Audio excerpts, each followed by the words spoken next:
দেখেন কি সুন্দর ভাবে বোতল দিয়ে কতগুলো মাছ ধরে ফেলাইতেছে। তো আজকে আমিও দেখবো এটা কি ধরা যায় নাকি, তো আপনারা দেখুন।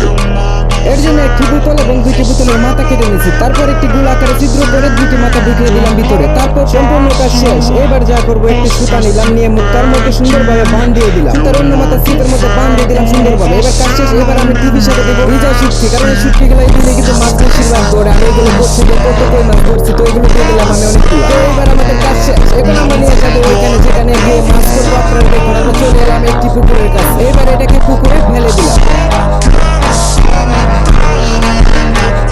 এইটা পুকুরে দেওয়ার পর কিন্তু দুটোই ছিল, আমি দুটোর মধ্যে দেখছিলাম বাসায় রাখছে। তো এর জন্য আমি আরেকটি বোতল নিয়ে এসেছি এবং এইটাকে আবার ঘুরবো এবং এটার মধ্যে আমি একই হিসাবে একটি বোতল দিব, কারণ এটাকে বাসায় রাখতে এখন বোতল দিয়ে এর মধ্যে সুন্দরভাবে বাঁধিয়ে দেবো। তো আমি সমানভাবে মাঝখানে মাছ নিয়ে বাঁধিয়ে দিচ্ছি যাতে পানিতে বসে থাকবে। এবার আবার দিয়ে দেবো পানির উপরে। এইবার দেওয়ার পর কিন্তু এটা টিকতেছে না, বোতল উপরে বাসায় রাখছি।